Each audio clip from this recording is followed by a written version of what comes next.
North Korea, the U.S., and of course the Korean Peninsula.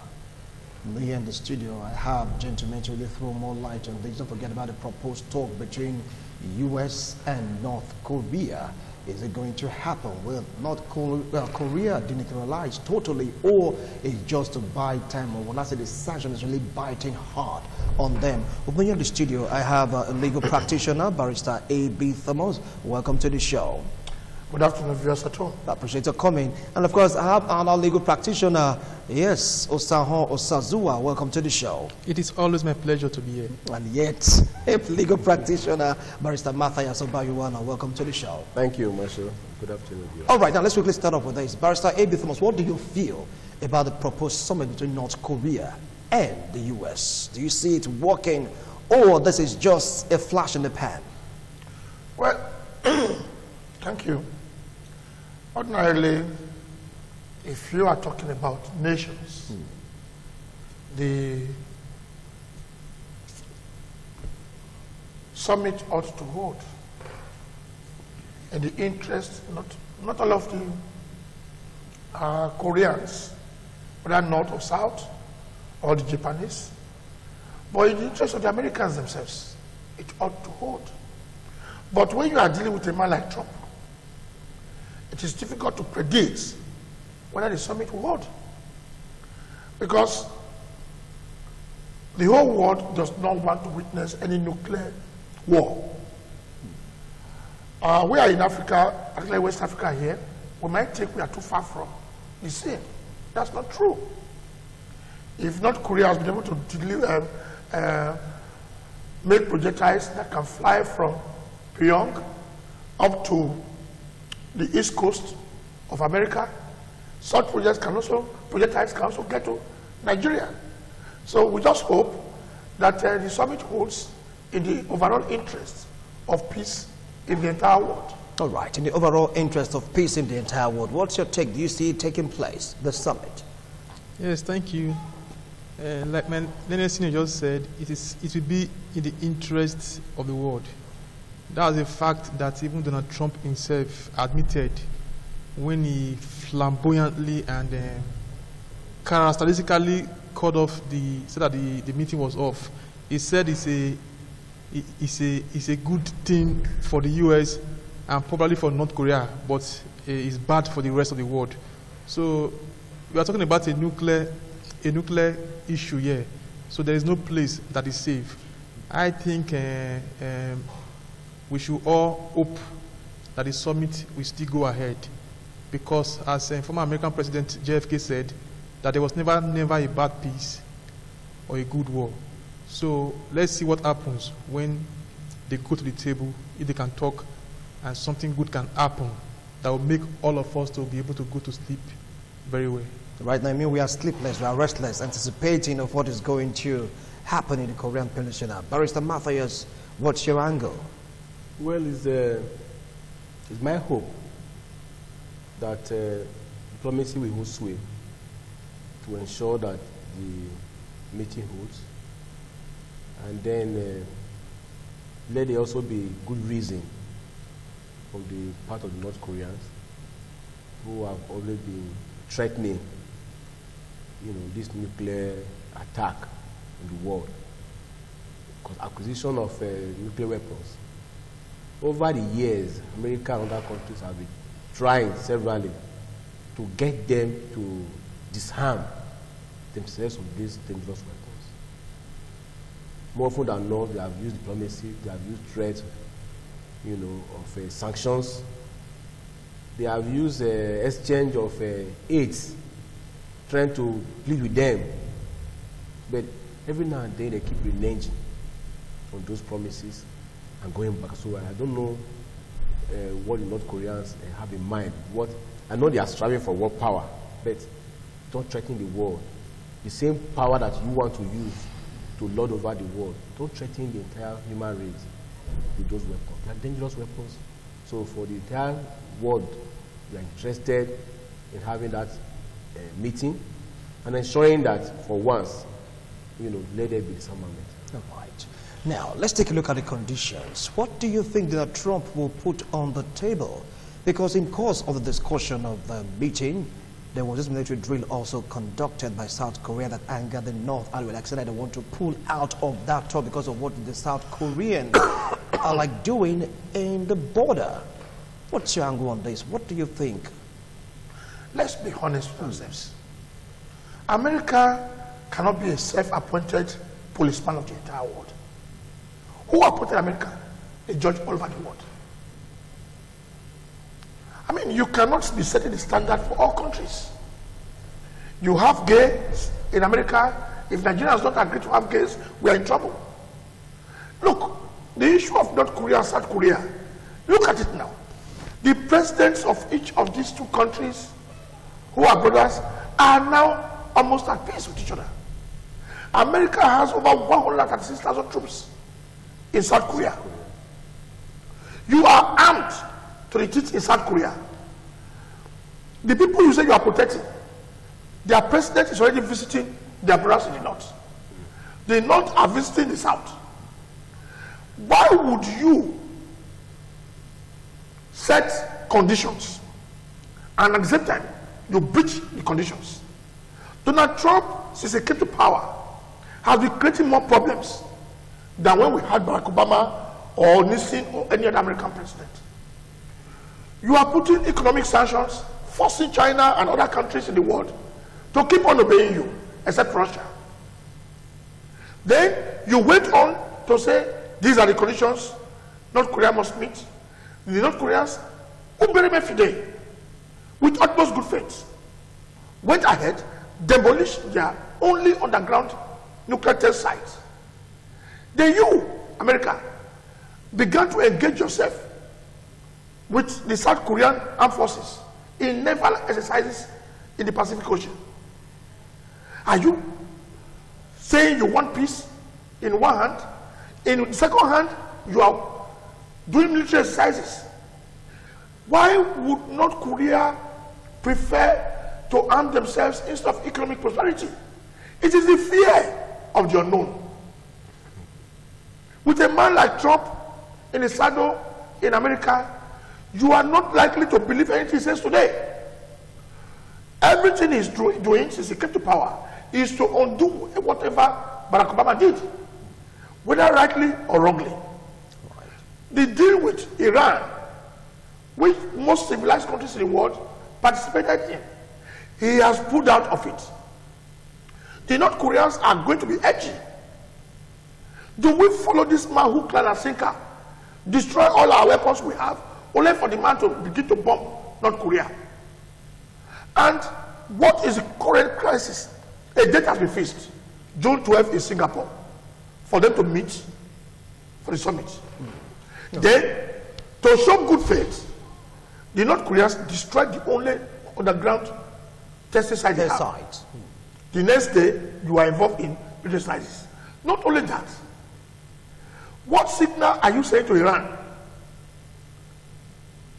No. When you have already fixed a date for the summit, and you are beginning to do other things, then look at the second angle. All hawks around Trump are saying, if North Korea is not careful, we turn them into what happened to Gaddafi in Libya. Now, which leader in North Korea is going to feel safe to be holding a meeting with such a person? Okay.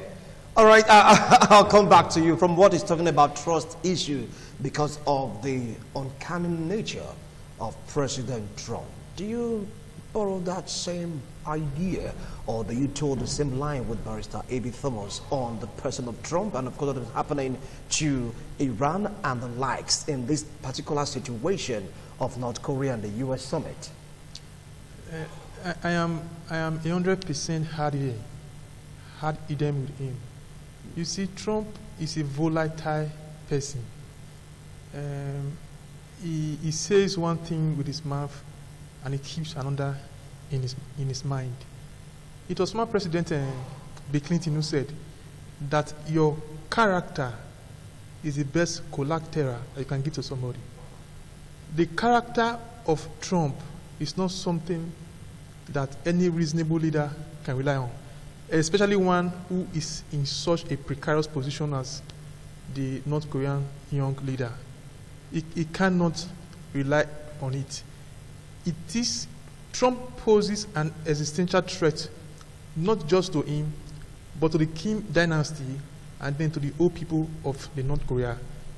You see, what is really happening here now is two persons are being made to quarrel because of a third person whose interest is neither for the first or the second person.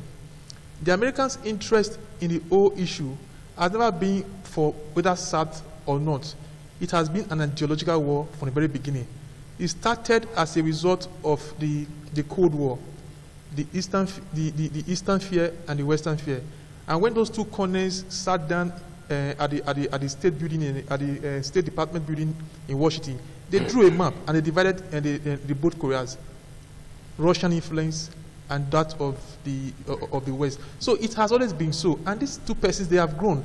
They have come to see beyond the facade that, look, these persons don't like us as much as they pretend.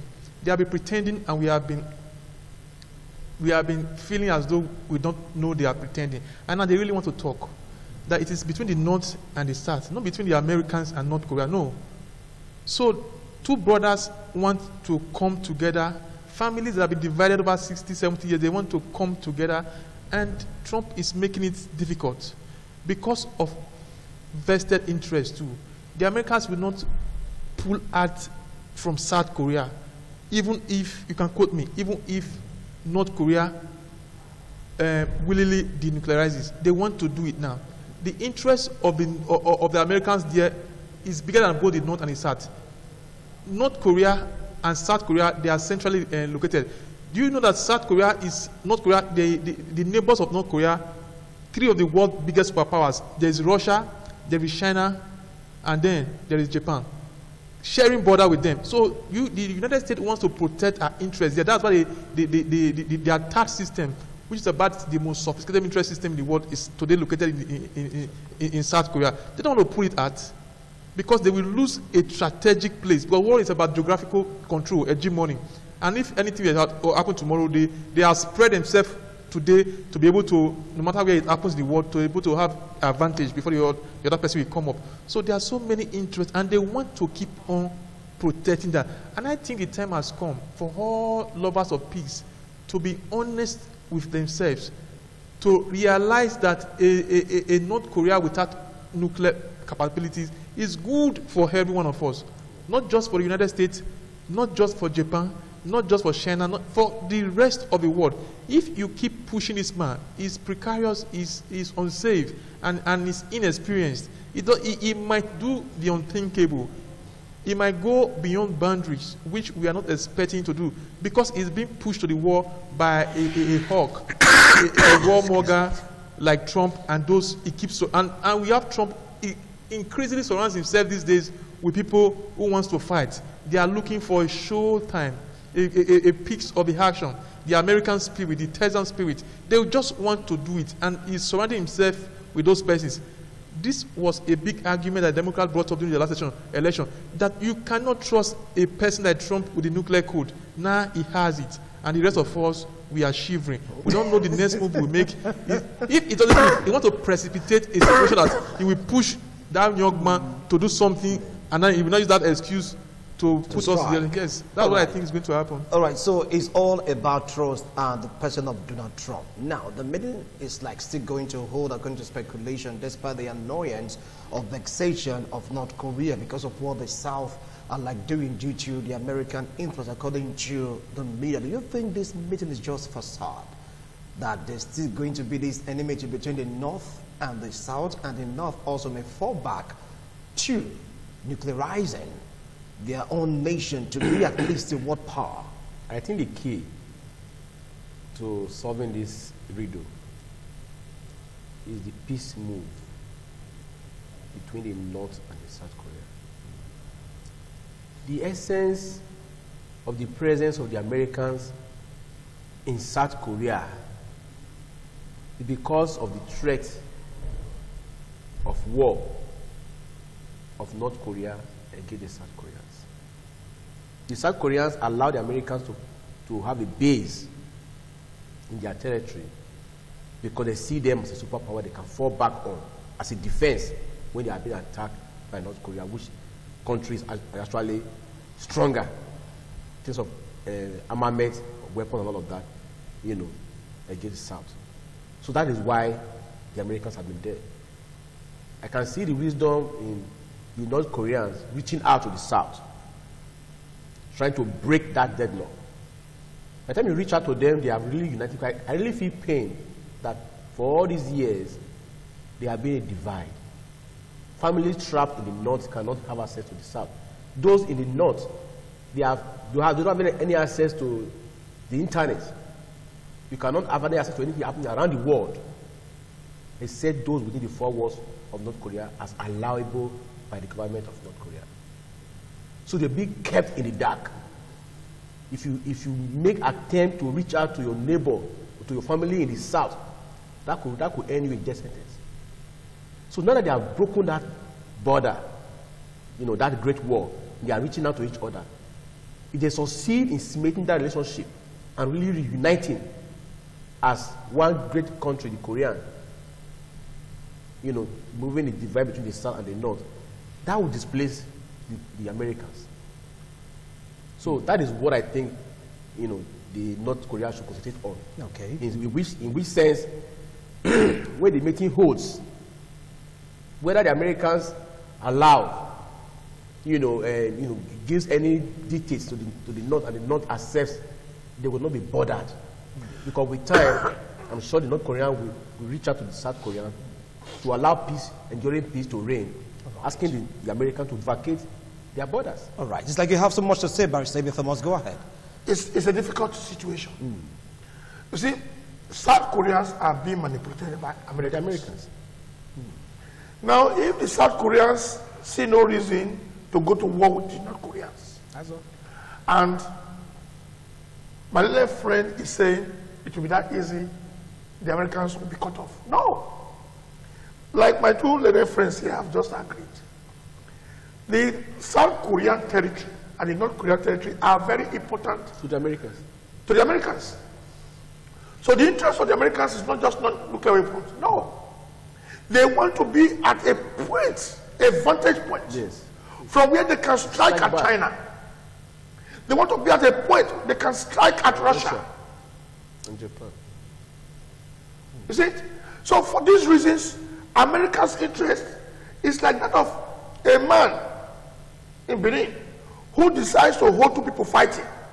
Then he decides to be giving blow to one of them and say it's only fight. America is only no fight. America is just interested in their own policies. Now, you look at America. I just asked a question previously. I said, who made America the policeman of the world? Just this week, Paul Kagame of Rwanda said, we are ready for any sanctions from America. Why? Second-hand clothing that America exports to Rwanda. And they feel, look, these second-hand clothing are damaging our economy, our textile economy. Yes, Rwanda is now becoming one of the powerful economies in Africa. And the man just simply refused. And Trump is now threatening small Rwanda, not bigger than the population of Edo State, that, oh, if you decide to stop the production of, or to increase the taxes on second-hand clothes, we will deal with you economically. I mean, you can't just be threatening everybody. You can't. Then you look at it. If South Koreans decide to say, look, big brother, we want to stay with our brothers in the north. Yes. What you will discover is that the Americans will threaten South Koreans. If you have 137,000 troops in a small country like South Korea that has less than 100,000 troops, but in their entire armed forces, if you do not threaten them militarily, you threaten them with economy. America has cajoled the whole world, except Russia, to get sanctions, both legally and illegally, from United Nations against North Korea. North Korea is suffering from sanctions. That is true. Even as big the most populous country in the whole world, China, was cajoled by America to impose all manners of sanctions against North Korea. So what manner of a country will you be discussing with when almost everybody in the whole world is being cajoled to do one thing or the other in the selfish interest of America? So if South Koreans decide to say, look, big brother, we want to discuss with our own people, the North Koreans, they still cannot, because America is already manipulating them. America has been at the arrowhead of the 60 to 70 years of separation between these two Koreas. For the first time in the history of this dispute, now the two Koreas are already talking. They are crossing. The North Koreans sent athletes to the Winter Olympics in South Korea. This thing is creating fears in the minds of Trump. Not the American people, but Trump, the warmonger. Now, hold it now, he's still President Donald Trump. He's not a warmonger. Let's be honest with ourselves. Let's be honest with ourselves. All right. See, when Barack Obama was president, all right, yeah, he was more diplomatic. There was finesse in his approach to issues. All right. But now, the danger is not just the denuclearization of the Asia there. The problem is, how do you convince Iran to denuclearize? In view of what people are saying, you are threatening North Korea that, look, if you do not do what we want, we will do what we did to Gaddafi in Libya. We will do the Libyan style. It was echoed first by the Vice President of America, followed by the Secretary to the Government of America. Then Trump unilaterally said, I canceled the meeting because North Korea said the Vice President was sick. All right, fine. Now you just hold on, because it's like there's like a raging tantrum right now in the Korean Peninsula. It's like some parts really want this talk to work, while others, according to what all of you agree to, that the ones pulling the string. Ask the same question. June 12, Singapore. Many want it to be a reality, but a country's been quiet about this. Russia. It's like they're watching from afar what is really going to happen. Would that June 12 be a mark of the North and the South coming together as one to bear their differences, or the beginning of a new era for them to at least reform, so to speak, the Korean Peninsula, if it should work out? Thank you very much, Winston. Let me frankly and honestly state here that the only people who stand to gain from a denuclearized and a united Korea is the Korean people. China doesn't want them to come together again. Russia doesn't want them to come. Even the Americans don't want a united Korea. There are certain ramifications. As we talk today, whether you like it or not, North Korea is a military superpower. And South Korea, which is about the 9th largest economy in the world, and one of the fastest growing economies in the world, and a country of immense wealth. When you talk about internet connection, they are #1 in the world. When you talk about technology, cutting edge technology in information and in anything that has to do with internet, they are there. They are so good. We have a country that have an economy of over a trillion American dollars. Only about 5 or 6 countries, if I can recall, that has such large economies. So people don't want, and you not see them merging with a North Korea that is almost a nuclear power. It sends shivers down the traditional powers of the world. And they have come to realize that it is better for these guys to remain divided than to come together. But then, can we, because we don't want this person to command, can we now continue to ostracize the North, continue to put immense pressure upon that young man, pressures that we know ordinarily he cannot bear or bear for long? It might be hard, and some people might start using that as excuse to do very nasty things. So that's what I think. But then talking about this summit, it is a good thing for the rest of the world. That even Trump, he talks too much, and he said it that, look, that the world will benefit if the talks should go on, but America and Korea will lose. He said so. So if they come together and this talk goes ahead, and we see this border being eroded, and we see a Korea that is being united begin to come to fruition, that will be good. That will be very good. But then there are so many problems, logistically, economically, financially. So many problems might come from the major, but you start, they say a journey of 1,000 miles begins with a single step. You take that step first. And I think it will be good for all of us, for mankind, for humanity, if we have a Korea that is denuclearized, if we have a leadership in the North that is not as aggressive as the world is pushing it to. Because it is one thing, they say opportunity makes the thief. When you begin to push somebody, when you begin to, someone who we know ordinarily is easily irritable, we begin to do things that will irritate the person, wanting to prod him to heart in a certain way, so that we can use that as an excuse to begin to do certain things. It might happen. But I think that that young man has begin to realize that the time has come for him now to make a change, to make history, just like his grandfather did. In this wise, a very constructive and beautiful history. And I think he's working hard. He has an open heart. When Trump said he cut off the meeting because he realized he was walking into a trap, today he has not told us the trap he was walking into.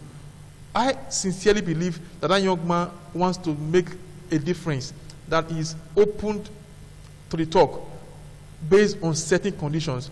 And one of the conditions, the very simple condition, take your troops from South Korea. The Americans are not prepared to do that. Take your troops from South Korea. Do you see the Americans doing that? Because, like what all of you agree to, countries have vested interests.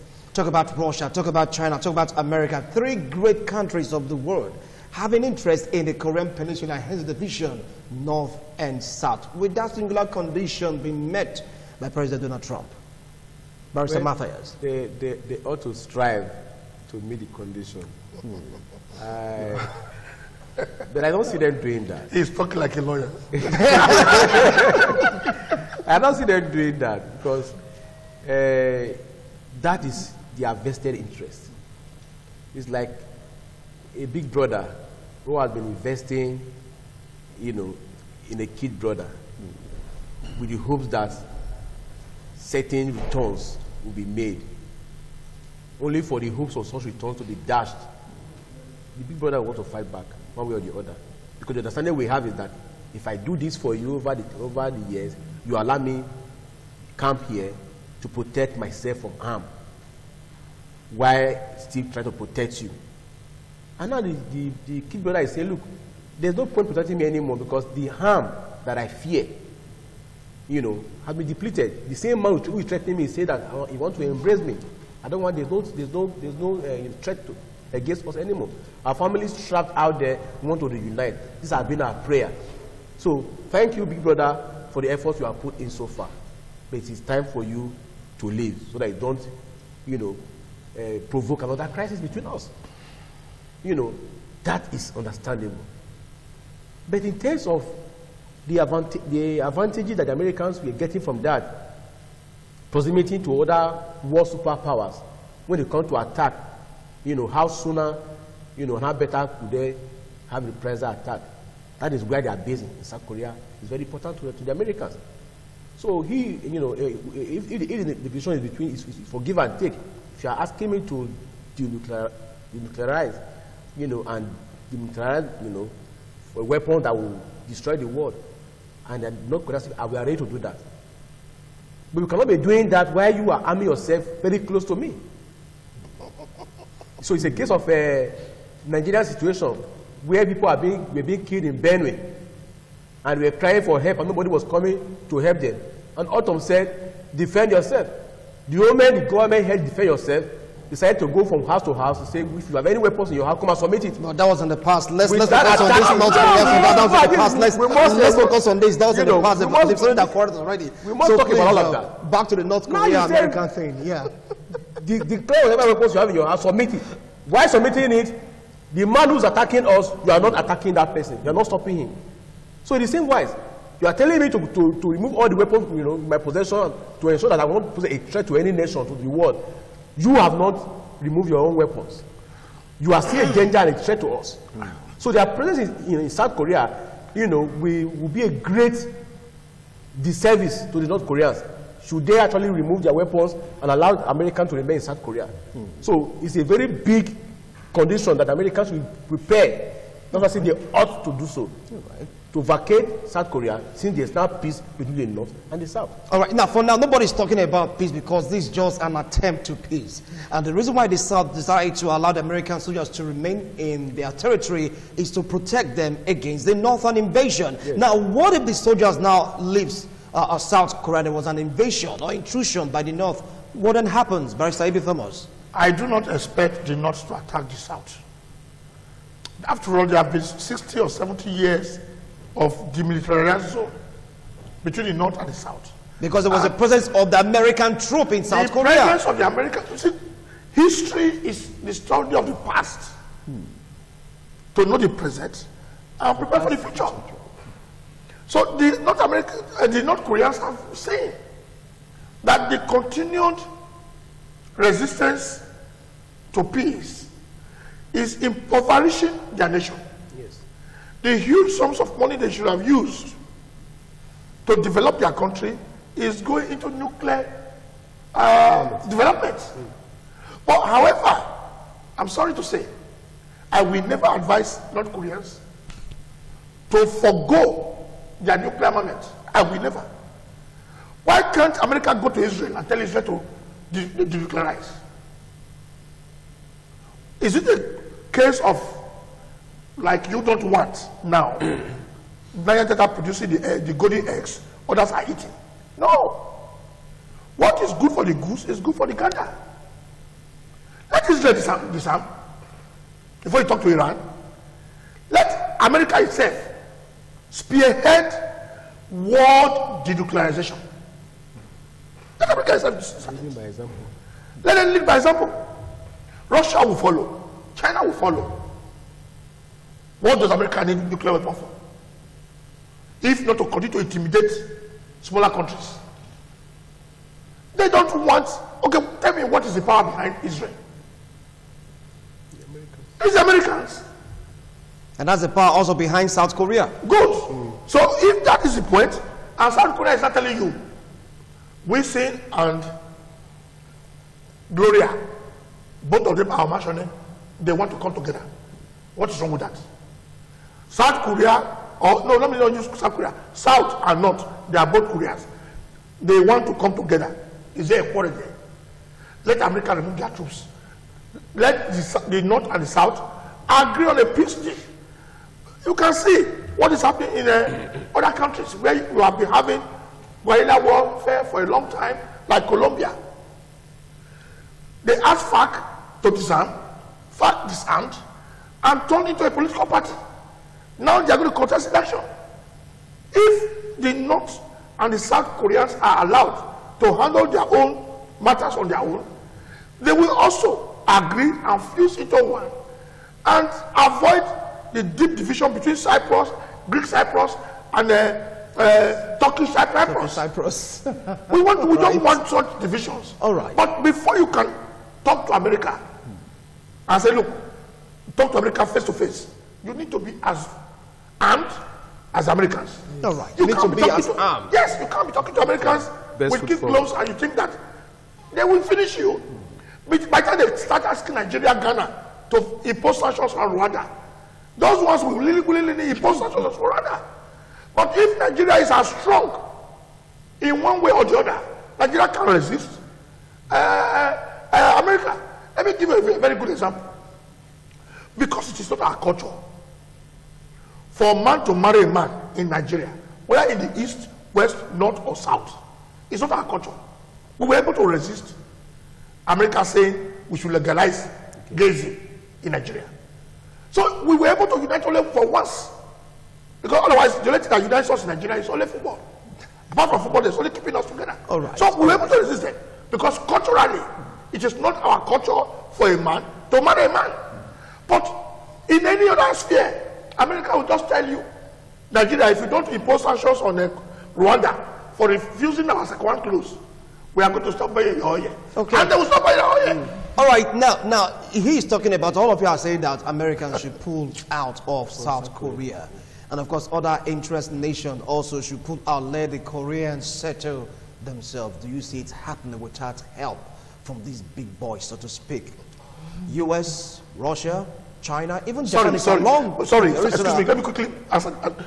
Have you seen Russian troops in South Korea? Have you seen Chinese troops in South Korea? Hold on, sir. America has troops there. Hold on, sir. The question is meant for Barrister Osazuma Osahon. Thank you very much. You see, I have said it severally on this platform, that one thing about the West, not just America now, that I have not been able to stomach or stand, is their revolting hypocrisy. The way they think they have the moral high ground, the way they think they are better than the rest of us, the way they think that God has given them a mandate, a divine mandate to lead, to show us the path to go. That Africa was nothing until they came and they discovered Africa. That we were nothing, that the rest of us were barbarians until they came. And that thinking, that narrative has always been there, that they think they are better, that this is the way to go, that you be gay, you be this. If we want to be gay, let us be gay, let it be our choice. They think they can impose things. You see, I'll answer you, since Trump came, he said he wanted to make America great again. And when he said that, nobody took him serious. For one, I thought America was the greatest nation under the sun, that they couldn't even get greater. But for him, greatness was about military conquest. Since he came, he has been miniaturizing American nuclear arsenal, making them smaller, and investing usually on their delivery systems, so that they can strike any part of the world with precision, 100% precision, as he boasted. So, is that a man of peace? Is that a man who wants the world to be safer than it came? I think he's a warmonger, like my Nene Senior just said. That's just the only word, if you are honest with yourself, that can describe him. Here is a man who thinks he can always have his way. Talk about North Korea now. My Nene colleague also said that North Korea today, about 2/3 of everything they have goes to the military. As one person, a writer said, a New York Times columnist said that the president, Kim, is the only well-fed person in the whole of the North. Have you seen his generals? They look so scraggy, so tiny. That is the only well-fed person in the whole of North Korea. Since he came, he has added 90 pounds. That will show the level of hunger, starvation in North Korea. These persons, they want a change. They have looked across the borders. They have seen their neighbors, the South Koreans. You know that the South Koreans, they don't know what to do today, that they spend almost all their money on cosmetics. They have the highest level of plastic surgery and cosmetic in the world is South Koreans. They have too much money. They are not going to things that, because to excess money, and just across the border, their brothers over there cannot even feed. So the North have come to realize this, and they want practical changes. They want to exchange their weapons for food. They want to denuclearize so that they can achieve some level of life as their South Korean. I think they genuinely want to do this, but the West will not want to see that happen, because one of the simplest conditions is that, look, we are coming together. There's no need for you to be here again. The Americans want to see a need to be there. They want to give us that we are here because the North is belligerent, that this man is crazy, that he wants to bomb his Satan neighbor. So they keep giving us the excuse, and we keep buying it. So if the platform, if the substratum has been removed, where will they stand? Cannot stand on nothing. So they want that excuse to continue, and they will continue to do things that will allow them and the excuse to continue. I think that should be it. All right. And from what he says, at the North, they generally want to reach out to the South for them to come together, but America will not agree. What about the interest of Russia and China in North Korea? Do you see it also fermenting? Well, the peace fight, or will I say the quest for peace in the Korean Peninsula? I don't see that, because in all of this, the Chinese and the Russians haven't said much. They're just watching. I really want to believe that they actually out for enduring peace. Everybody is watching their back. For them, it will be to their greatest advantage, allowing that settlement between the North and the South. Because the threat of superpower Americans very close to them would have been eased out, and then they can ease the self-relief. So for China and Russia, I don't see them being disturbed. The only country that will be disturbed is America. It's America. My only concern also is that between the North and the South, and the Koreans, my fear most likely will be, should the man from North Korea change his mind after the Americans have left, you raise that issue. It's a serious issue. He might just change his mind after they have said to us, so fine, we're going to fuse into one great nation now of the Koreans. We then remove the names North or South. Then the political leadership, since we have military drill and experience, will be with us. Then they can now appoint certain persons in the economic. So to harness, just like what we are doing in Nigeria, like my senior said earlier, the goods that lay the golden egg from the Niger Delta, the oil will pass through the ground to the north, and yet no development in the south, but the northern part of the country, is enjoying it. So that may likely be what will be at the end of the day. So fine, I have the armament, I have the superpower, I have the weapon, can fight and everything. So I'm harnessing it. Let us come together as one, in such a way that they need to dictate the pace for the South Koreans. So if they are really sincere about it, the issue of mistrust should be removed.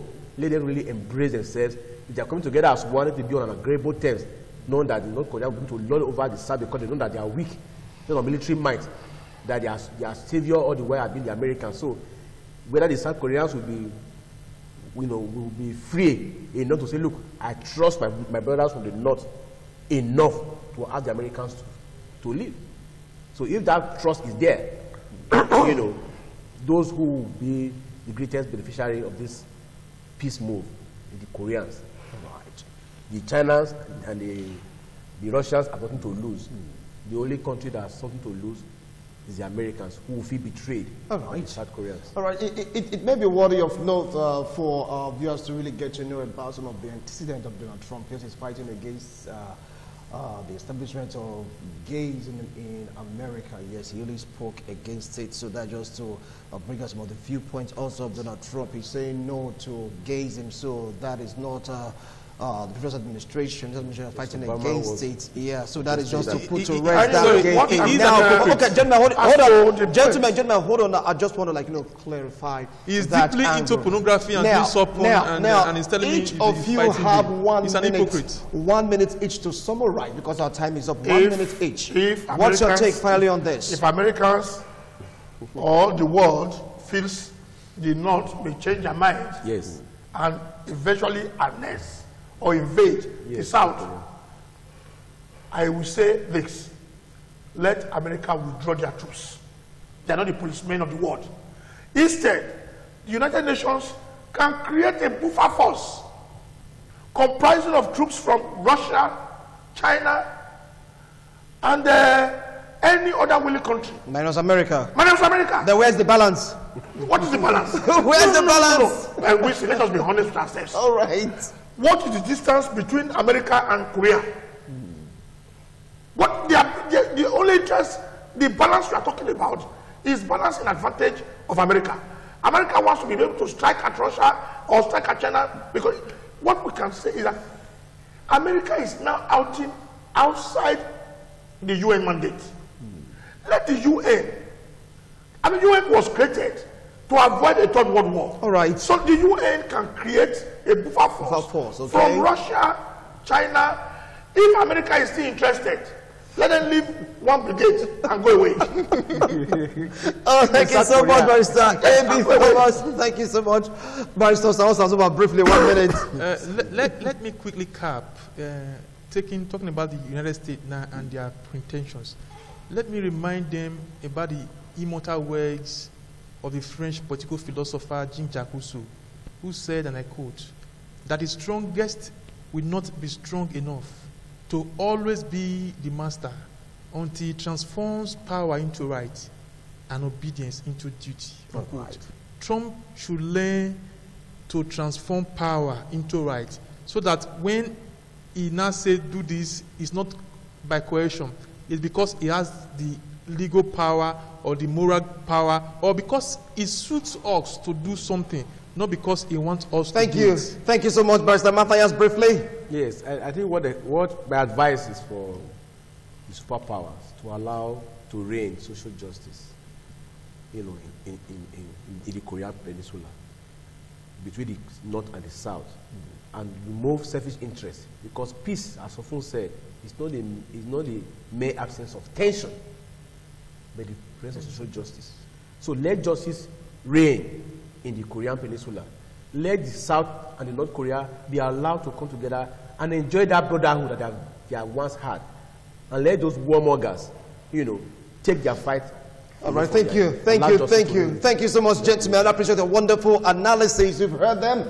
June 12th is the day, the month, the date for the proposed summit in Singapore. Let's see if it's going to work. We'll do it again next week, Tuesday, God willing. Bye for now.